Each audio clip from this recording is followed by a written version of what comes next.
Social media అనేది cinema ఇండస్ట్రీకి కావాలని బ్యాడ్ చేసే గ్రూప్స్ కొన్ని ఉంటాయి. యాక్టివ్ అంటే నేను ఈ కాఫీ తాగాను ఇవాళ, ఈ క్యారెట్ మొక్క తిన్నాను, ఈ పెడతాం నాకు చాలా చిరాకు అనిపిస్తుంది. ఓకే, బట్ యాక్టర్గా తెలుగు ఇండస్ట్రీ మిమ్మల్ని మిస్ అవుతుందేమో. హీరో మీదే కథ, ఓ 350 బిల్డప్ షాట్స్, దాంట్లో నేను ఒక క్యారెక్టర్. రవిబాబు గారు ఇండస్ట్రీలోకి వచ్చినప్పుడు ఎలా ఉన్నారు, ఇప్పుడు కూడా అలానే ఉన్నారు. బేసిక్ డిసిప్లిన్ ఉంది లైఫ్లో. సేమ్ టైంకి పడుకుంటాం, సేమ్ టైంకి లెగటం, సేమ్ టైంకి ఎక్సర్సైజ్ చేయడం, సేమ్ ఫుడ్ తింటాం, సేమ్ క్వాంటిటీ తింటాం, సేమ్ అమౌంట్ ఆఫ్ రెస్ట్ ఇవ్వటం బాడీ. చలపతిరావు గారి ఇన్ఫ్లుయెన్స్ మీ పైన ఎంతవరకు ఉందంటే మీరు ఏం చెప్తారు? ఆయన షూటింగ్లో ఆయన బిజీగా ఉంటాం. సో ఈ రెండు ఎక్కడ కనెక్ట్ అయ్యాం. సో ఇట్ వాస్ సినిమా అనేది మా లైఫ్ మీద పెద్ద ఇన్ఫ్లుయెన్స్ లేదు. ఇండివిజువల్గా పేరు తెచ్చుకోవాలి. ఆ ఒక్క షూటింగ్ ఆ ఒక్క రోజు కనుక బాగా లేకపోతే ఇంకా ఆర్టీసీ బస్సు టాప్ మీద నుంచి కింద పడ్డాడు. సోషల్ మీడియాలో చాలామంది సినిమా ఇండస్ట్రీ నుంచి విక్టిమ్స్ మేము సోషల్ మీడియా బారిన పడిపోయి మేము సోషల్ మీడియాలో అసలు మమ్మల్ని అది చేస్తున్నారని చెప్పి సోషల్ మీడియా మీద ఒక కంప్లైంట్ ఉంది, గట్టి కంప్లైంట్. అది సోషల్ మీడియా అనేది సినిమా ఇండస్ట్రీకి శాపమా వరమా అనేది అర్థం కావట్లేదు జనానికి. నేను అనుకుంటాం సోషల్ మీడియాలో చాలా ఆనెస్టీ ఉంది బ్రదర్. కావాలని బ్యాడ్ చేసే గ్రూప్స్ కొన్ని ఉంటాయి. ఏది ఈ వీళ్ళ ఫ్యాన్స్ వాళ్ళని, వాళ్ళ ఫ్యాన్స్ వీళ్ళని. అవునవును. అది తీసి పక్కన పెట్టారంటే సీరియస్ సోషల్ మీడియా యూజర్స్లో ఓ చిన్న ఆనెస్టీ ఉంది. ఓకే, వాళ్ళు అన్బయస్డ్గానే ఉంటారు. వాళ్ళు నచ్చింది నచ్చినట్టే చెప్తారు, బాగాలేదంటే బాగాలేదని చెప్తారు. ఓకే, మనం రెండింటికి ఇప్పుడు మన ప్రోడక్ట్ని తీసుకెళ్ళి మన మార్కెట్లో పెట్టినప్పుడు రెండింటికి ప్రిపేర్డ్గా ఉండాలి కదా, యాక్సెప్ట్ చేయడానికి. అవునవును. ఇక ఈ ప్రొఫెషనల్ ట్రోలర్స్ కొంతమంది ఉంటారు. ఇది పొద్దున్న లేస్తే ఓన్లీ ట్రోలింగ్ వాళ్ళ పని, బ్యాడ్ చెప్పడమే వాళ్ళ పని. ఇక ఏంటంటే you try to ignore them or just laugh it off. Okay, అంతేగాని దాన్ని అంత సీరియస్గా తీసుకో. మీరు ఉంటారా యాక్టివ్గా సోషల్ మీడియాలో? నేను అంత యాక్టివ్ కాదు బ్రదర్ సోషల్ మీడియా. నాకేదో ఉంది, ఇన్స్టాగ్రామ్ అకౌంట్ ఏదో ఉంది, బట్ అంత యాక్టివ్ కాదు నేను. గతంలో అంటే యాక్టివ్ అంటే నేను ఈ కాఫీ తాగాను ఇవాళ, ఈ క్యారెట్ మొక్క తిన్నాను, ఈ పెడతాం నాకు చాలా చిరాకు అనిపిస్తుంది. Okay, so I'm not that active. Okay, super. Ravibabu గారు ఇండస్ట్రీలోకి వచ్చినప్పుడు ఎలా ఉన్నారు, ఇప్పుడు కూడా అలానే ఉన్నారు, ఏ మార్పు లేదు, అట్లానే ఉన్నారు. అంటే ఫిజికల్గా ఓకే, మెంటల్గా కూడా అప్పుడు మాట్లాడిన వ్యక్తులకి ఇప్పటికే అర్థమవుతుంది. ఓకే, సేమ్ ఉన్నారు. ఏంటి ఈ పాజిటివ్ వైబ్ కారణం ఏంటి, ఎలా మెయింటైన్ చేయగలుగుతున్నారు, కన్సిస్టెంట్గా ఎలా ఉండగలుగుతున్నారు? ఫిజికల్గా అయితే ఫస్ట్ ఏంటంటే ఓ బేసిక్ డిసిప్లిన్ ఉంది లైఫ్లో. అంటే కాల్ ఇట్ డిసిప్లిన్. బోరింగ్ అంటే బోరింగ్. సేమ్ టైంకి పడుకుంటాం, సేమ్ టైంకి లెగటం, సేమ్ టైంకి ఎక్సర్సైజ్ చేయటం, ఓకే, సేమ్ ఫుడ్ తింటాం, సేమ్ టైంకి తింటాం, సేమ్ క్వాంటిటీ తింటాం, సేమ్ అమౌంట్ ఆఫ్ రెస్ట్ ఇవ్వటం బాడీకి, మేజర్ వైసెస్ ఏవి లేకపోవటం. Okay, this is the reason for the ఇప్పుడు నీ లైఫ్లో నువ్వు ఏది మార్చకుండా అలాగే కంటిన్యూ అవుతుంటే నువ్వు అలాగే ఉంటావు కదా. అవును. ఇప్పుడు అదే దీన్ని ఎర్రాటిక్ చేస్తే సో నీ బాడీ కూడా ఎర్రాటిక్గా అయిపోతుంది కదా. సో నేను కన్సిస్టెంట్గా ఉంచడానికి ట్రై చేస్తాను most of the time. Number 1. మెంటల్గా ఎలా ఉందంటే ఇది మ్యానుఫ్యాక్చరింగ్ డిఫెక్ట్ కదా, పుట్టినప్పుడు ఎలా ఉన్నావు ఇప్పుడు అలాగే ఉంటాం, దాంట్లో తేడా ఉంది. Okay, so I haven't changed much because my attitude is the same towards life, towards films, towards everything. Okay, super అండి.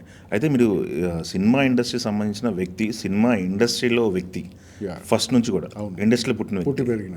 ఎస్, మీ ఫాదర్ ఇన్ఫ్లుయెన్స్, చలపతిరావు గారి ఇన్ఫ్లుయెన్స్ మీ పైన ఎంతవరకు ఉందంటే మీరు ఏం చెప్తారు? చాలా తక్కువ అవుతుంది. ఎందుకంటే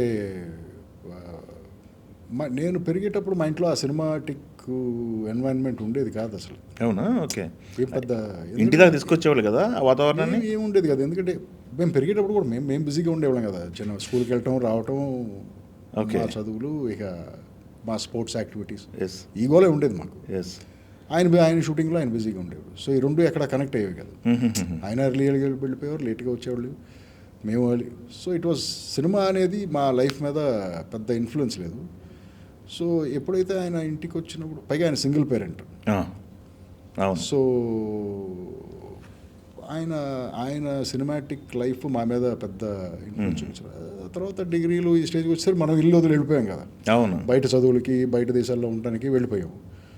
సో అప్పుడు కూడా ఆయన ఇన్ఫ్లుయెన్స్ లేదు. నేను మళ్ళీ తిరిగి వచ్చేసరికి అడ్వర్టైజింగ్లో వచ్చి డైరెక్ట్గా సినిమాల్లోకి వచ్చాను. అవును, నా పాత్ నేను క్రియేట్ చేసుకోవడానికి ట్రై చేయడంలోనే నా ఫోకస్ ఉంది. ఇండివిజువల్గా పేరు తెచ్చుకోవాలి, అంతేగాని సో అండ్ సో వాళ్ళ అబ్బాయి అని అనిపించుకోవాలి. ఇది స్టార్ట్ అయ్యి అక్కడ నుంచి మన పాత్రలో మనం పెద్ద మేజర్ ఇన్ఫ్లుయెన్స్ ఏమి లేదు నా మీద. ఓకే, సూపర్ అండి. అంటే ఒక సన్ను సెట్ చేయడానికి ఒక ఫాదరు పలానా అమౌంట్ పక్కన పెట్టడం, లేకపోతే పలానా మార్గంలో వెళ్ళు ఈ జాబ్ చేసి, అట్లాంటివి కొన్ని బయట చూస్తుంటాం మనం.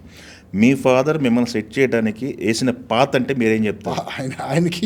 ఆయన నాకేమి పాత్రలాగా ఏం క్రియేట్ చేయలేదు. ఎందుకంటే మేము ఇండివిజువల్ నుంచి చిన్నప్పటి నుంచి సెల్ఫ్ మోటివేటెడ్. అవునవును. మాకు చదువుకోమని ఎవరు చెప్పలే,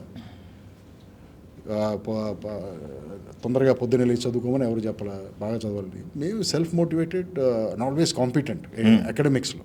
అవునా? నేను 4th స్టాండర్డ్లోనే 2 3 లేచి చదువుకునేవాడిని. ఎవరు లేపేవాళ్ళు కదా నన్ను, అలారం కూడా క్లాక్ కూడా అవసరం లేదు. So that self motivated I was. So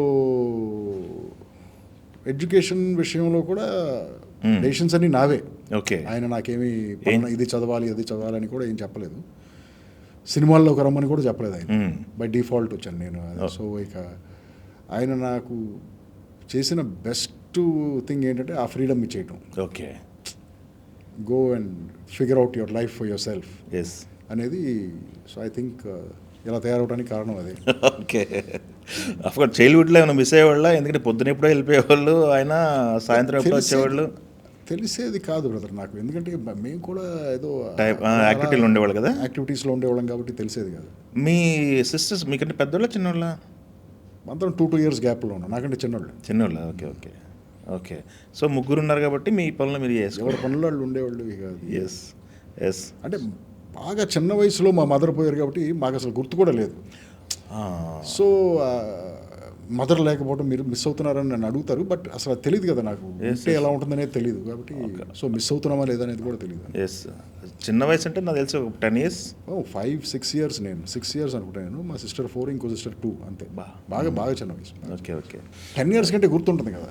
10 years కంటే గుర్తుంటుంది. ఎస్. అంటే ఇప్పటికీ కొంతమందికి ఇండస్ట్రీలో మాట్లాడుతున్నప్పుడు ఆ ఒక్క షూటింగ్ ఆ ఒక్క రోజు కనుక బాబాయ్ లేకపోతే ఇంకా హెల్దీగా, ఇంకా ఆ ఇన్సిడెంట్ జరగకపోతే బాబాయ్ ఇప్పటికి ఉండేవాళ్ళు. నుంచి పడిందా? అది ఎస్ బ్రదర్, 100% అంటుంటారు. అప్పుడు ఓల్డ్ పీపుల్కి చాలా మంది జాగ్రత్త తీసుకోవాల్సింది ఏంటంటే, పేరెంట్స్ ఏజ్ వచ్చిన తర్వాత కింద పడకుండా చూసుకోవాలి మెయిన్.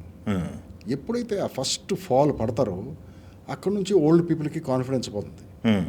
ఇది మా ఫాదర్ విషయంలో చూశాను, మా ఫ్రెండ్స్ వాళ్ళ ఫ్యామిలీస్ వాళ్ళ ఫాదర్స్ విషయంలో, మదర్స్ విషయంలో చూశాను.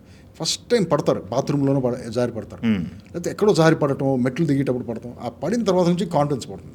ఇది నడవటానికి కాన్ఫిడెన్స్ పోతుంది. ఎప్పుడైతే నడవటానికి కాన్ఫిడెన్స్ పోతుందో బాడీలో మూవ్మెంట్ తగ్గిపోతుంది. ఎప్పుడైతే ఆ ఏజ్లో బాడీలో మూవ్మెంట్ తగ్గిపోతుందో మిగతా ఆర్గన్స్ అన్ని షట్ డౌన్ అవడం స్టార్ట్ అవుతుంది. సో ఆ ఫస్ట్ ఫాల్ చాలా జాగ్రత్త. పైగా మా ఫాదర్ పడింది చాలా దారుణమైన ఫాల్. ఆర్టీసీ బస్సు టాప్ మీద నుంచి కింద పడ్డాడు ఆయన కదా, వెనక్కి పడితే ఆ హెయిర్ లైన్ ఫ్రాక్చర్ అయింది. 3 months బెడ్ రెస్ట్. ఇక అక్కడి నుంచి కదిలితే ఏమన్నా అవుతుందేమో అన్న ఒక థాట్ ప్రాసెస్కి వచ్చి డైలీ మార్నింగ్ వాకింగ్కి బాగా బ్రిస్క్గా చేసేవాడు ఆయన. అన్నీ అప్పటిదాకా బాగా బ్రిస్క్. అక్కడి నుంచి ఇక కుర్చీలో కూర్చొని ఇక లేకపోకుండా ఉంటాం. ఎప్పుడైతే బాడీలో మొబిలిటీ తగ్గిపోయిందో ఈ మిగతా అన్నీ కూడా డౌన్ హిల్. ఓకే. వేరేం లేదు. ఓకే. అందుకే మూమెంట్ అనేది చాలా ఇంపార్టెంట్ బ్రదర్. ఓల్డ్ పీపుల్ కానీ ఎవరికైనా సరే లెగిసి కదులుతూ ఉండు పొద్దున్న నుంచి సాయంత్రం దాకా, ఒక చోట కూర్చోవద్దు. ఎస్. ఎందుకంటే చాలా ఆయన ఇండస్ట్రీలో చాలా డిసిప్లైన్గా ఉండేవాళ్ళు, చాలా మందికి ఇన్స్పైరింగ్ పీపుల్, ఇన్స్పైరింగ్ ఉండేవాళ్ళు, బాగా డిసిప్లిన్. ఎందుకంటే నేనన్నా బ్లాక్ కాఫీ ఏదైనా తాగుతాను, ఆయన అసలు టీ కాఫీ కూడా తాగడాను. 8:30కి పడుకుంటాడు ఆయన, మార్నింగ్ 5:30కి లేస్తాడు. బాగా డిసిప్లిన్.